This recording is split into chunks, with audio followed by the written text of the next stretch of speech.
Olá, tudo bem? Você vai assistir agora uma de nossas ministrações. Antes, queria pedir a você, dá um like nesse vídeo, se inscreve no nosso canal, ative as notificações e assim você fica por dentro de tudo que acontece aqui na Sião. Que Jesus te abençoe, bom vídeo para você. Se quiser acompanhar aí, eu vou ler Romanos, capítulo 12, do verso 1 ao verso 8. No domingo, eu preguei aqui sobre um texto, né? E quem que lembra? Quem estava aqui no domingo? Estava, né? Eu preguei aqui, falei muito sobre orgulho, sobre arrogância, sobre a gente se despir desse velho homem, né? E a mensagem de hoje, ela vai nesse viés, mas trazendo aqui para nós, de certa forma, um bálsamo, porque, encerrando lá, o que nós vamos fazer, não é? Como viver a vida cristã? Entendendo algumas coisas, através de Romanos capítulo 12. Algumas instruções de Paulo para o viver cristão, que se nós resolvêssemos colocar ele em prática, ou se você estiver colocando em prática, com certeza está colhendo frutos disso, mas se a gente colocar isso em prática, irmão, nós estamos vivendo realmente as ordenanças bíblicas, os imperativos bíblicos, como filhos de Deus nessa terra, sendo sal e sendo luz. Romanos 12, de 1 a 8, vai dizer o seguinte: rogo-vos, pois, irmãos, pela compaixão de Deus, que vocês apresentem os vossos corpos como sacrifício vivo, santo e agradável a Deus, que é o vosso culto racional, e não sede conformados com esse mundo, mas sede transformados pela renovação do vosso entendimento, para que vocês experimentem qual seja a boa e agradável e perfeita vontade de Deus. Porque pela graça que me é dada, digo a cada um dentre vós que não pense de si mesmo além do que convém. Antes, pense com moderação, conforme a medida da fé que Deus repartiu. Porque assim como em um corpo temos muitos membros, e nem todos os membros têm a mesma operação, assim nós que somos muitos, somos um só corpo, mas individualmente somos membros uns dos outros. De modo que, tendo diferentes dons, segundo a graça que nos é dada, se é profecia, seja ela segundo a medida da fé. Se é ministério, seja em ministrar. Se é ensinar, haja dedicação ao ensino. Ou o que exorta, use o dom de exortar, e o que o reparte, faça com liberalidade. O que preside, com cuidado, e o que exercita misericórdia, faça com alegria. Amém?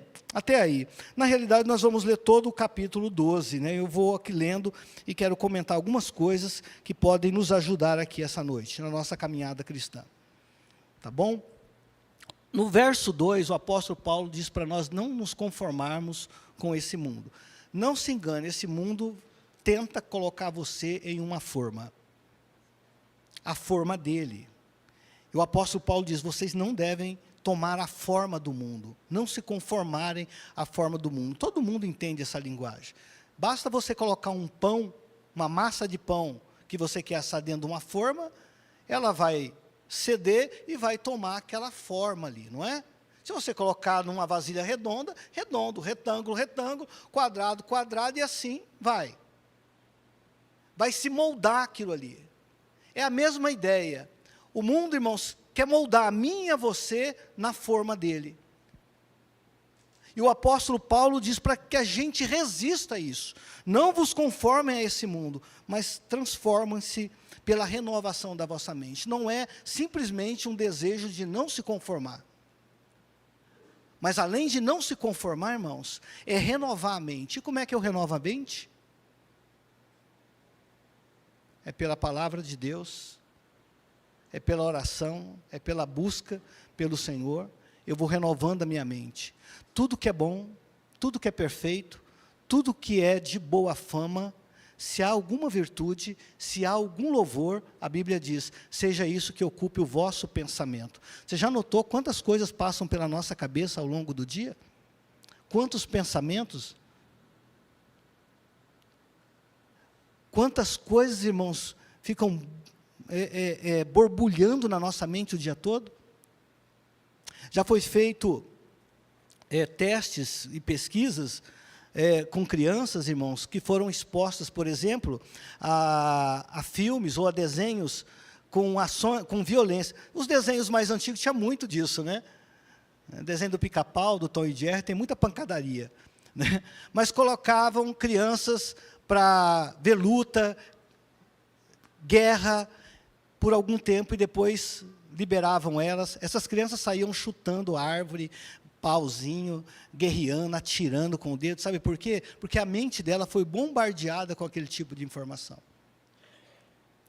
Tem um filósofo que diz: aquilo que você pensa, você é. E aí, irmãos, o apóstolo Paulo, ele instrui justamente a gente a alimentar a nossa mente com aquilo que é bom, perfeito e agradável, se é que há algum louvor nisso, seja isso que ocupe a vossa mente. Então, quanto mais oração, quanto mais leitura, quanto mais meditação de Deus na sua vida, mais você tem para dar. Além de se alimentar, você tem para dar. Você consegue ter mais discernimento ao longo do dia. Agora, se a gente só fica enfiado em filme, isso e aquilo e tal, irmãos, a gente vai deixando as coisas de Deus de lado e não vai tendo nada para dar. A gente praticamente está desconectado daquilo que Deus quer que a gente faça. E pode ter certeza, o Senhor, Ele envia, irmãos, vários impulsos do Espírito Santo ao longo do dia, para mim e para você. É que a gente, muitas vezes, atribui esses impulsos à nossa própria voz. Isso é coisa da minha cabeça.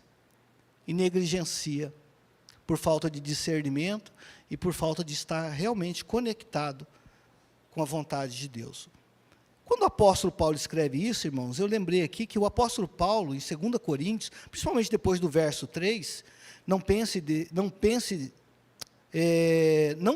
de si mesmo, além do que convém. Eu lembrei que o apóstolo Paulo, irmãos, ele teve uma experiência tremenda, né?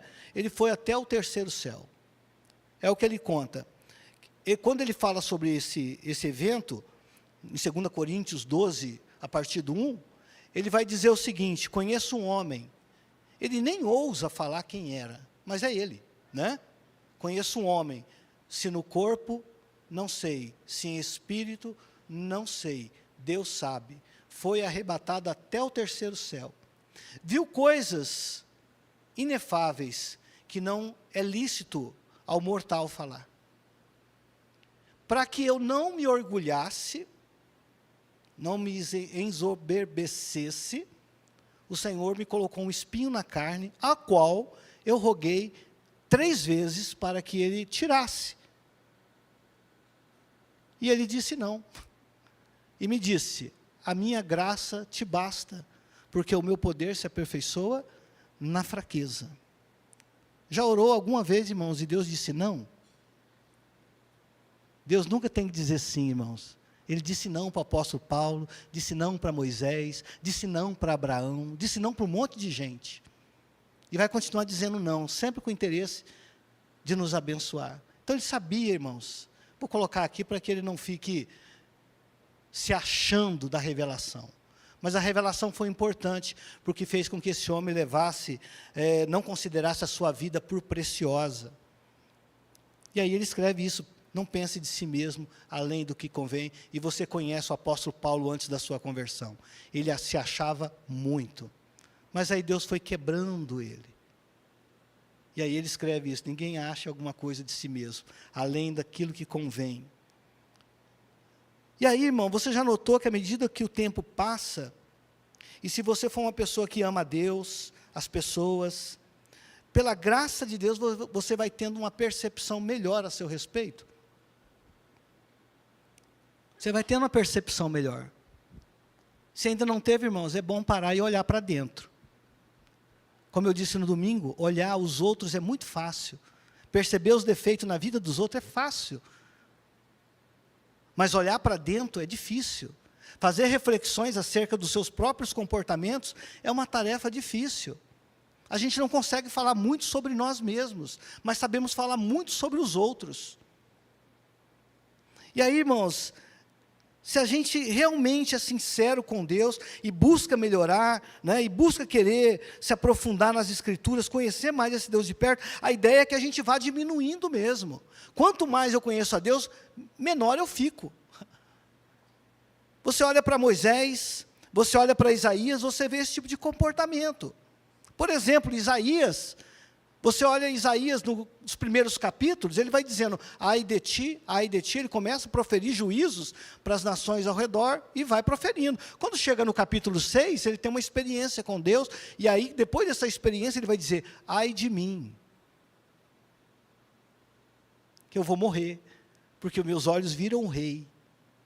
Quando ele tem a sua própria experiência com Deus, vê o Senhor, ele agora tem uma noção de quem ele é.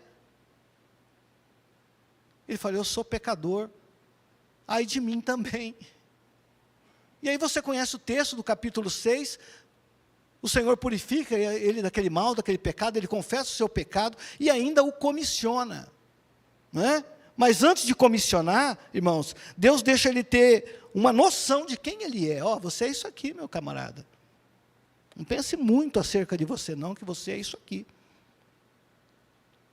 E assim somos nós também. Quando você olha para João Batista, irmãos, aquele profeta que pregava no deserto, todo mundo concorria ali para ser batizado por ele, chegaram para ele e falaram assim, tu és o Cristo? Não, não sou o Cristo. Ele podia se aproveitar, não é? Não sou o Cristo, eu não sou. Vocês consertem o caminho do Senhor, porque vem um aí, eu batizo com água, mas ele vai batizar com fogo. E eu vou dizer mais, eu não sou digno nem de desatar a sandália dele. Sabia quem ele era. Tinha noção, senso crítico de quem ele era. O apóstolo Pedro, você conhece também. Em vários momentos, né? Aconselhando Jesus. Em vários momentos, dizendo, até na morte eu vou com o Senhor. Não diga isso, Senhor. Vai desanimar o povo. O Pedro, aquele que sempre não pensava para falar, arrancou da espada, cortou a orelha de Malco. Agora, Jesus, sendo torturado antes da sua crucificação, olha para ele e a profecia que Jesus havia dito se cumpre, ele sai amargamente porque ele não segue Jesus até a morte. Agora ele tem uma noção de quem ele é, de que ele não tem como sustentar o que ele fala, mas Jesus não desiste dele, vem atrás dele depois, que ressuscita, e vai comissioná-lo, entende? O Pedro fraco, o Pedro que cedeu, o Pedro que não tinha condições, não tinha domínio próprio para falar, agora o Senhor comissiona ele, mas deixa bem claro, olha, você vai apacentar minhas ovelhas, mas vai chegar uma hora em que eles vão te levar para um lugar que você não queira, e é assim que você vai glorificar o meu nome. Ele entendeu que ele ia ser martirizado também. Quando você olha para o apóstolo Paulo, né, então, como nós falamos aqui, ele vai agora para a cidade de Damasco, para prender os cristãos ali e lançá-lo na prisão. O Senhor tem um encontro com ele, deixa ele cego, enfim, ele agora se converte, Ananias batiza ele sai de cena por um tempo, para colocar as ideias no lugar, e provavelmente foi nesse tempo que ele teve essa experiência com o Senhor. Depois ele volta para Damasco, o texto parece que ele já se converte e sai pregando, não é bem assim. Há um lapso ali, um hiato de pelo menos 3 anos, até que ele retorne para Damasco e volte a pregar, e as pessoas lembram quem ele é. E aí ele vai para Jerusalém, a igreja não recebe, ele se julga muito capaz para dirigir a igreja, mas a igreja não recebe, ele reclama com Deus e Deus autoriza, vai embora. Vai ficar 10 anos no norte de Israel, em outro lugar, pregando, até ser apresentado à igreja novamente por Barnabé. E aí sim ser comissionado. Olha os cristãos dos primeiros séculos, irmãos. Eles não tinham a sua vida por preciosa.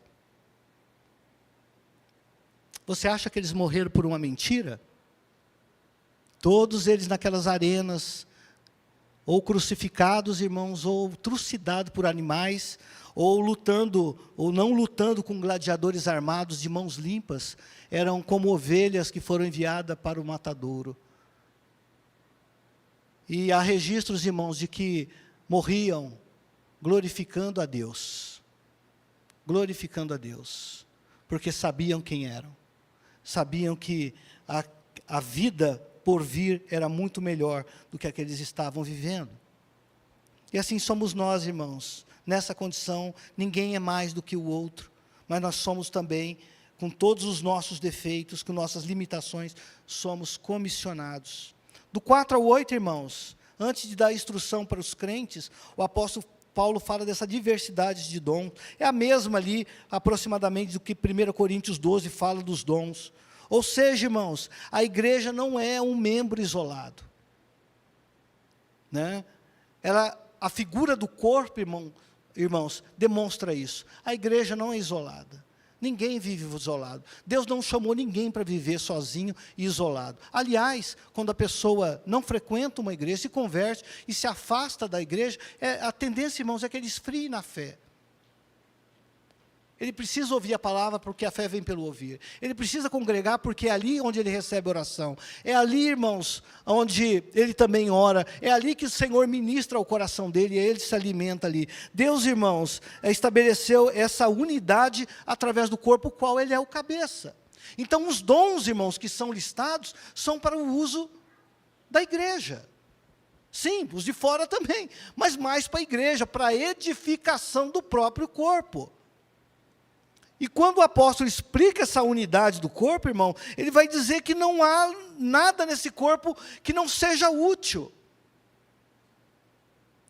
E ele vai dizer, até os membros mais indecorosos têm a sua finalidade. Tem a sua utilidade. Não pode a mão dizer, eu quero ser orelha, não pode ser a boca dizer, eu quero ser olho. Cada um tem uma função, essa é a comparação. Mas todos, irmãos, cooperam para o crescimento do corpo. Ele está falando do quê? Ele está falando de unidade. Unidade.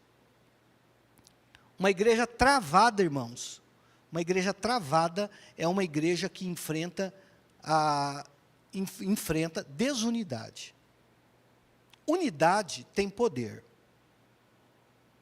Unidade tem poder. Um time bem treinado, irmãos, bem treinado, um time de futebol bem treinado, ele dá um show em campo. É time, por isso que é o nome, time. Então, ninguém é sozinho. E aí, Deus reconhece esse poder, irmão, tanto para o bem, quanto para o mal. A unidade para o mal também tem poder. É só você olhar lá, nos primórdios, na Torre de Babel. O coração desse povo é um só. Agora, não há nada impossível para eles. Se a gente não fizer nada, eles vão meter os pés pelas mãos. Vamos descer e vamos confundir. Reconhecer o poder e a unidade de um só coração ali. Eles estavam com um único propósito, construir uma torre e eles iam construir ela. Se iam chegar no céu, com certeza não. Mas ia ser um desperdício ali. Estamos perdendo tempo. Eles têm que se espalhar para a terra. E aquela unidade não era para o bem, nem para a adoração a Deus. Agora, irmãos, há unidade na igreja. Uma igreja travada, muitas vezes, está enfrentando desafios nessa área, irmãos. Na falta de unidade. Imagina uma família que também não tem unidade. Você já sabe, né? Todos nós, às vezes, experimentamos isso com familiares, né? Por mais unida, irmãos, que seja uma família, o mais manso discorda. O mais manso discorda. Imagina dentro de uma igreja, com gente tudo diferente, mas unido pelo mesmo Espírito. Isso é coisa de doido. É loucura. Mas Deus reconhece o poder da unidade na igreja, irmãos. Uma igreja em unidade, num só propósito, caminhando numa visão, irmãos, ela não tem nada que impeça. Então, agora do 9 ao 16, ele apresenta elementos desse sacrifício que ele comenta, né? Sacrifício vivo, agradável, racional ou intencional para os crentes em Jesus exercitarem dentro e também fora das quatro paredes. Ok? Aí a gente avança aqui. Então, essas instruções agora, a partir de agora, do apóstolo Paulo, tem a ver com esse sacrifício. O que é oferecer um sacrifício vivo, agradável, racional, intencional a Deus. Então, isso, irmãos, abençoa os de dentro, abençoa também aqueles que não compartilham a mesma fé que você, né? Mas fazem parte do seu grupo de relacionamento, de trabalho, ou enfim, né? E um terceiro grupo de pessoas, irmãos, que via de regra a gente não gosta muito de ter, não, que são os inimigos. Tem instrução até para lidar com eles aqui. Então ele começa dizendo, olha só, nós estamos falando desse sacrifício vivo, né?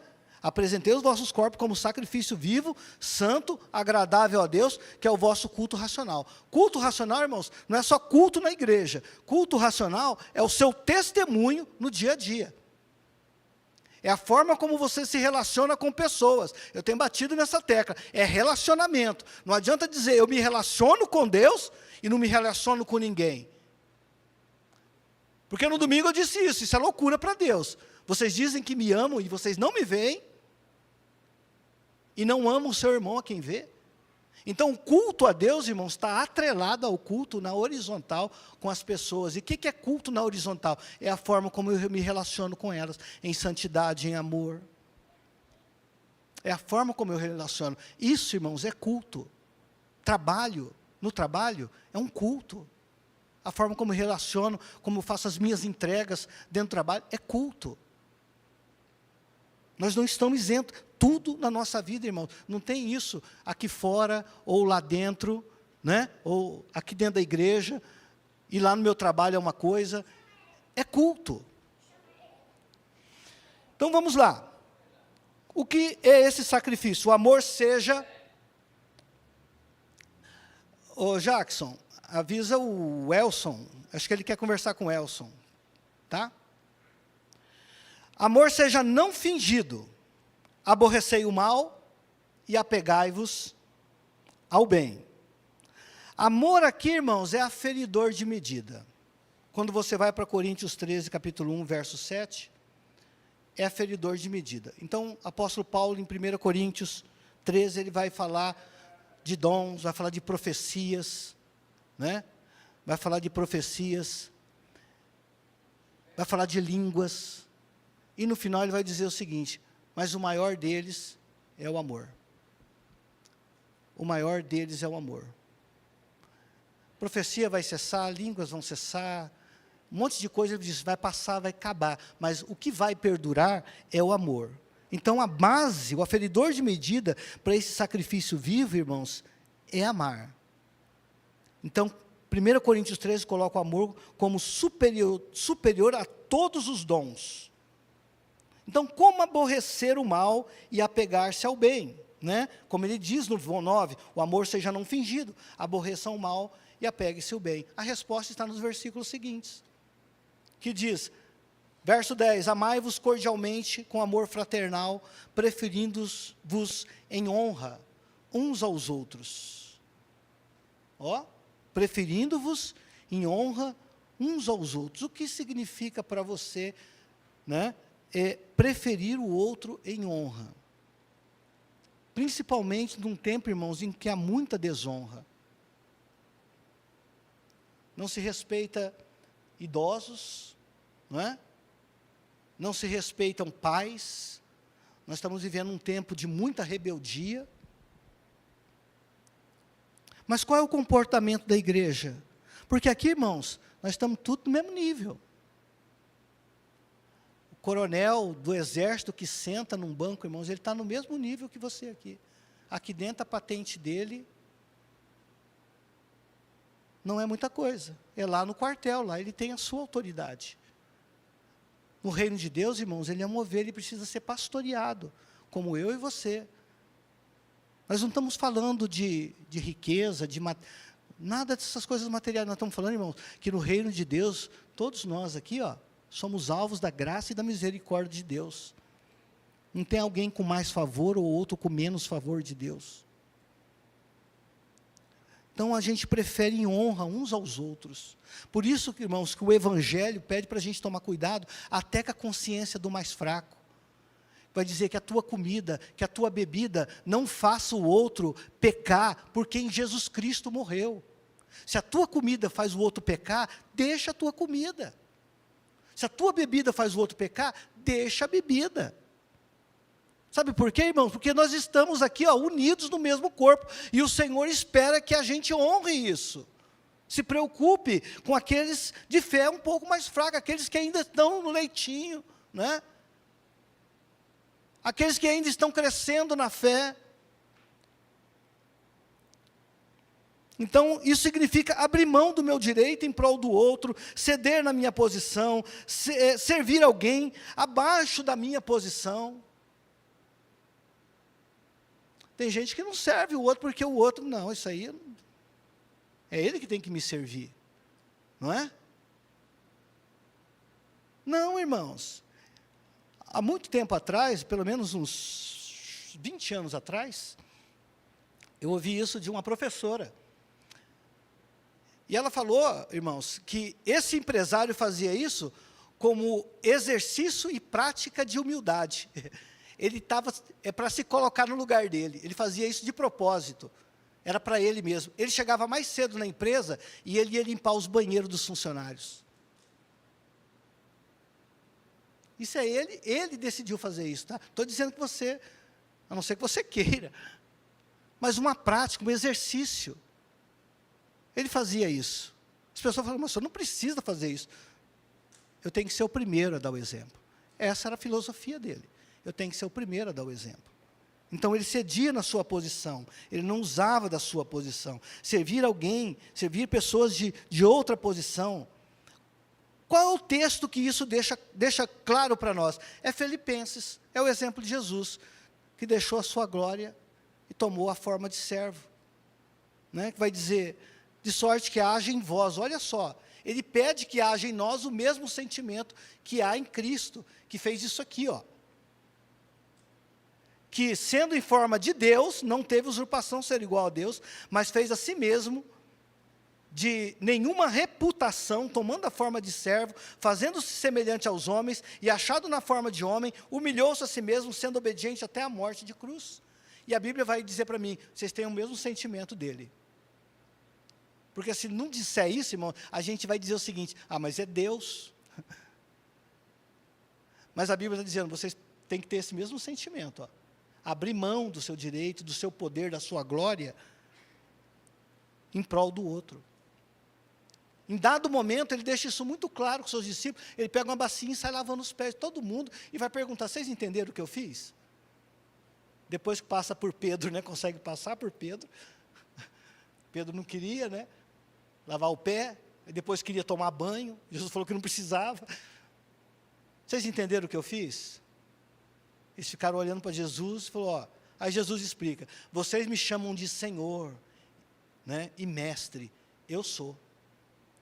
Agora, reflitam, eu sendo Senhor e Mestre, lavei os pés de vocês, vocês têm que fazer o mesmo. Ele deu o exemplo. Isso não foi problema para ele. Descer, lavar o pé de seres humanos pecadores, e dizer para ele, vocês têm que fazer isso também, tem que ser semelhante a mim. Isso é para nós, irmãos, são instruções para que a gente vá conseguindo oferecer um sacrifício santo, agradável a Deus. Vai dizer também no 11, não sejam vagarosos no cuidado, fervorosos no espírito, servindo ao Senhor. Alguém frio, irmão, afastado do evangelho, irmão, não tem isso aqui não. Não ser vagaroso no cuidado, irmãos, é não ficar lutando muitas vezes com os comandos do Espírito Santo no dia a dia. Quando a gente está lutando muito para fazer algo que Deus pediu, irmãos, é bem provável que a gente não está cumprindo o que deveria cumprir no nosso dia a dia, alimentando a nossa alma. Porque quando a gente está fervoroso, está cheio de Deus, está servindo ao Senhor, irmão, a gente não titubeia. A gente vai e faz. Depois que fez, fala, nossa, isso foi loucura que eu fiz. Mas fez. Né? Exemplo, aquele impulso do Espírito Santo, para e ora por essa pessoa agora. Para e ouça essa pessoa, ajude ela. Já teve esses impulsos assim, irmão? A gente precisa ter, porque o Senhor, Ele envia esses impulsos. E se a gente não tiver com discernimento e conectado com o Senhor, a gente vai atribuir esse tipo de voz, irmãos, à nossa própria cabeça. E não vai abrir mão do nosso tempo para fazer esse tipo de coisa. Não sejam vagarosos no cuidado, não sejam lentos. Então, mantenham esse fervor no espírito, sirvam ao Senhor. 12, alegrai-vos na esperança, né? e sede pacientes na tribulação.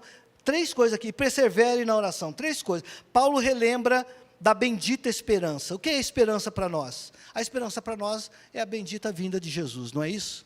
Essa é a nossa esperança, a bendita esperança, como a Bíblia diz. Ele vai dizer, não sejam como os demais que não têm esperança, pois se nós cremos que Jesus morreu e ressuscitou, assim também os que em Jesus dormem, Deus os tornará a trazer. Mas ele faz isso no início, não sejam como os demais que não têm esperança. Você tem a chama do Espírito Santo, você tem o Espírito Santo, então irmão, você precisa ter esperança,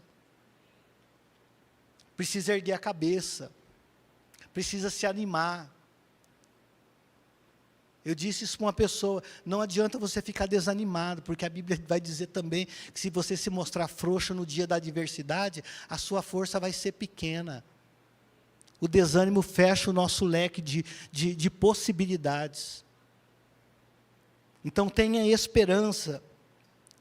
Por causa disso, irmão, nós suportamos, ainda nesse texto, suportamos a tribulação, perseverando em oração, irmãos. Ao mesmo tempo, isso nos ajuda a desenvolver paciência.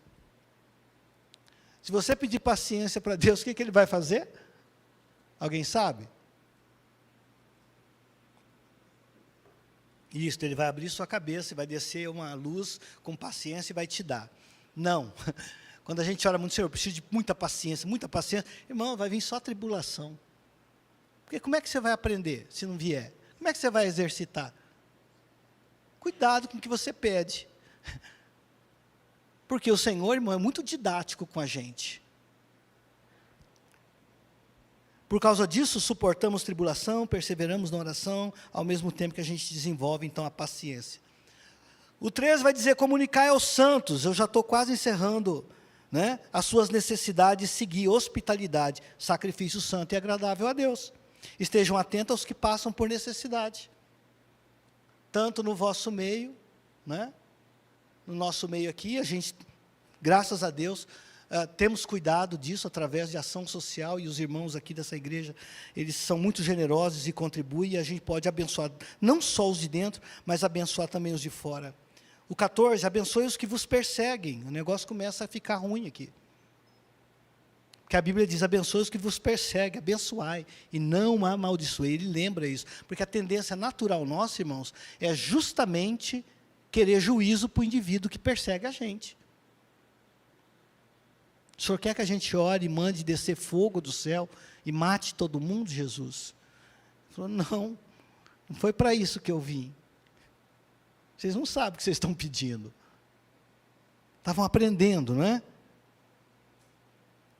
Alegrai-vos com os que se alegram e chorem com os que choram. Irmãos, até risquei aqui separado. Chorar com os que choram, via de regra, é fácil. Chorar com o que chora. Alegrar com os que se alegram é mais difícil. Porque nós vivemos um tempo, irmão, de muita comparação, de muito fake news nas internets, né? A pessoa não posta boleto, ele só posta as melhores fotos, com o melhor filtro, né? Ninguém posta boleto para pagar na internet. A vida não é tão perfeita assim como parece. E aí, irmãos, isso gera muita frustração em muita gente. E a gente, às vezes, quando tem algo real, irmãos, acontecendo na vida de uma pessoa, a pessoa conquistou, comprou a casa, ao invés, irmãos, de eu me alegrar, eu fico com inveja. Eu fico questionando Deus, Deus, eu estou orando há tanto tempo, o Senhor não fez isso comigo. Eu fico, irmão, entusiasmado quando Deus faz alguma coisa na vida de alguém, sabe por quê? Porque isso me ajuda na minha fé. Quando alguém conta um testemunho, eu tenho, irmãos, aqui, deixa eu contar um negócio. Eu sei que o Senhor, num determinado tempo atrás, curou um monte de gente numa reunião de oração. Eu fui à frente 1, 2, 3 vezes, o Senhor não me curou. Mas os que Ele curou, fiquei alegre. Falei, caramba, Deus está aqui e está curando. Está bom demais. Mas Ele não me curou. Chorei, sapateei, vinha 1, 2, 3 vezes. Aí, irmão, não me curou. Eu escuto um zumbido 24 horas por dia. Dormindo, estou escutando zumbido. Nos 2 ouvidos. Já consultei, já fiz limpeza, já fui para tudo quanto era. Já falei, Senhor, tira o zumbido. Nada, irmãos, eu escuto um zumbido 24 horas por dia e não tenho o que fazer. A idade chegou, o desgaste chegou. O Senhor pode curar? Claro que pode. Se Ele não curar, Ele deixa de ser Deus? Não. E nem por isso, irmãos, eu não vou me alegrar com o que Deus faz na vida do outro. Curar, libertar, salvar. Eu tenho que me alegrar, irmão. O que Deus faz na vida do outro, irmãos, é uma base sólida para a minha fé. Eu tenho que pensar assim. Poxa vida, Deus está agindo, Deus está curando o do câncer, está curando a pessoa de cegueira. Eu conheço uma pessoa que foi curada de um olho, irmão, que não enxergava nada, e hoje enxerga com os 2 olhos. E ninguém sabia disso. Poucas pessoas sabiam. Mas foi curada. Então, alegrem-se, irmãos, com que se alegram, e chorem com os que estão passando por angústia e tribulação. Seja uma bênção na vida dessa pessoa. Sede unânimes entre vós. Né? 16, não ambicieis coisas altas. Acomodem-se com as humildes. Não sejam sábios aos vossos próprios olhos. Aí volta naquela frase, não pense de si mais do que convém. Né? Sede unânimes entre vós, volta a falar de unidade, né? Ele volta a falar de unidade. Ele só fala de uma outra forma, sede unânimes. E aí, eu quero encerrar aqui com esse bloco do 17 ao 20, que ele é comprometedor para nós, irmão, porque exige é um desafio grande. Ele vai dizer aqui, ó, ninguém tornem mal por mal. Procurem as coisas honestas perante todos os homens. Se for possível, quando estiver em você, tende paz com todos os homens. Não vinguem, não vos vingueis a vós mesmos. Amados, dai lugar à ira, porque está escrito, minha é a vingança, eu recompensarei, diz o Senhor. Portanto, se o teu inimigo tiver fome, dá-lhe de comer, se tiver sede, dá-lhe de beber, porque fazendo isso, amontoarás brasas de fogo para a sua cabeça, sobre a sua cabeça. O termo inimigo, irmão, é muito forte para um crente. O crente dizer, eu tenho um inimigo, ele tem um inimigo sim. Ele anda ao redor, buscando alguém a quem possa tragar, para destruir. É Satanás, esse é inimigo mesmo. Você não precisa ter pena dele não, e nem ore por ele. Heresia, né? Mas aqui na nossa esfera, irmãos, dizer, fulano é meu inimigo, é muito pesado para alguém que se diz crente. Crente tem inimigo, irmão, tem alguma coisa errada. Ele vai ter inimigo do evangelho, né? As pessoas que perseguem a igreja, irmãos, elas são inspiradas por Satanás, mas estão combatendo contra o Cordeiro. Mas no seu dia a dia, pense se você tem algum inimigo. Às vezes você pode até ter um desafeto, né? Alguém que não gosta da sua cara. De vez em quando a gente cruza com algumas pessoas que deliberadamente não gostam de graça. Ou não, né? Ou às vezes não é de graça mesmo. E aí o que a Bíblia diz, se é de graça ou se não é de graça, irmão? A Bíblia diz para a gente, irmãos, não pagar o mal com o mal. Não pagar o mal com o mal. E a tendência natural nossa, a nossa inclinação natural é pagar o mal com o mal, é se vingar. Então a gente precisa, irmãos, entender que se o Senhor comissionou a gente para ser sal, para ser luz nessa terra, irmãos, é em todas as áreas, não é em alguma área, é em todas. Eu tenho que ser sal e ser luz, até para aqueles que não gostam de mim.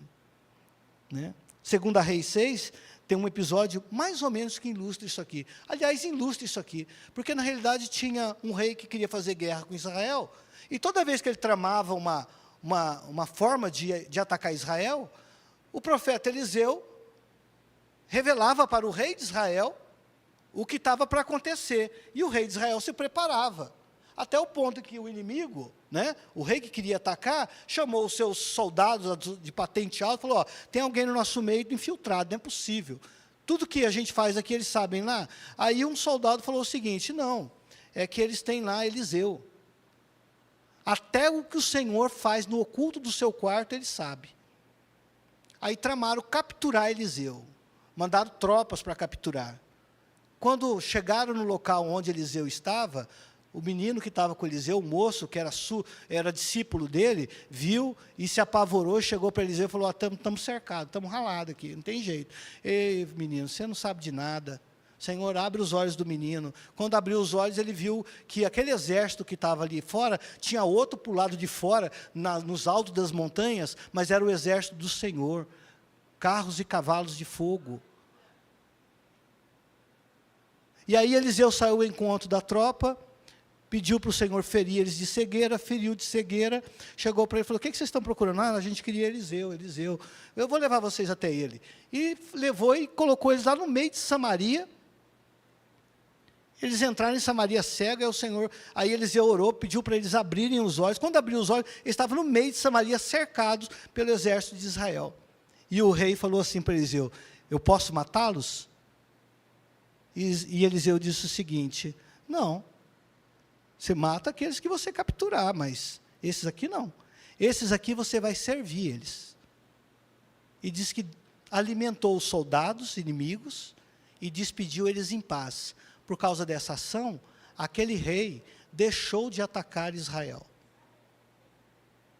Deixou viver em paz por um tempo. E às vezes é isso, irmãos, a gente precisa abençoar até o nosso inimigo, até aquele que não gosta da gente. Às vezes olhar olho no olho, irmãos, e é ir lá mesmo e pedir perdão. Ah, mas foi ele que me ofendeu. Não vai lá para dizer para ele, aí eu vim te perdoar, porque daí você vai sair com uma quente e outra fria. Vai lá, se coloque no lugar do ofensor e diz o seguinte, eu vim aqui pedir perdão. Quando a gente faz isso, irmãos, humildemente, colocando essas coisas diante de Deus, a Bíblia diz que a gente amontoa brasas vivas na cabeça da outra pessoa. Sabe o que acontece, irmãos? Via de regra, as pessoas se arrependem quando elas escutam isso. Elas reconhecem que foram elas que erraram. E aí há perdão mútuo. E as relações são restauradas. Tem muita gente, irmãos, orgulhosa, que não pede perdão, porque não quer ceder na sua posição. E às vezes é com alguém próximo, um familiar muito querido, e deixou de conversar com ele, por algo bobo. Mas não cede 1 milímetro para pedir perdão, para se colocar lá e falar assim, vamos acertar isso aqui, está ruim demais. A gente precisa fazer isso, irmãos, senão a gente não cumpre o ser igreja. Não cumpre aquilo para o qual nós fomos chamados e salvos. Para ser luz, para ser sal nessa terra, né? E para ser um sacrifício vivo. Só tem um jeito de ser sacrifício vivo, é cumprindo isso daqui. Porque se eu viver a vida de igreja, e lá fora continuar tendo o mesmo estilo de vida, irmãos, nada mudou. A Bíblia diz que quem está em Cristo, nova criatura é, as coisas velhas já passaram, eis que tudo se fez novo. Se isso não aconteceu na vida do indivíduo que diz que crê em Cristo, irmãos, a conversão nunca aconteceu. Porque quem está em Cristo é uma nova criatura. O que é passado, já foi, agora tudo se faz novo, irmãos. É uma ação de Deus na vida dessa pessoa. E aí ele fecha então o capítulo, relembrando o que ele já tinha dito no verso 9. Mas ele fala, né, lá no verso 9 ele diz, o amor seja não fingido, aborreçam o mal e apegai-vos ao bem. É o que ele fala no 9. Ele encerra dizendo a mesma coisa sobre uma outra perspectiva. Não deixe vencer o mal, mas vença o mal com o bem. E aí como é que eu venço o mal com o bem? Eu tenho que voltar lá no verso 10 e discorrer de novo. Você entende os imperativos, né? Amai-vos, não sejais vagarosos, alegrai-vos, comunicai, abençoai, alegrai-vos, sede unânimes. São coisas, irmão, para mim e para você, que se diz salvo em Cristo. Amém? Muito obrigado por ter assistido o nosso vídeo. Espero que esse vídeo tenha abençoado sua vida e, se possível, compartilhe ele com o máximo possível de pessoas. Jesus te abençoe.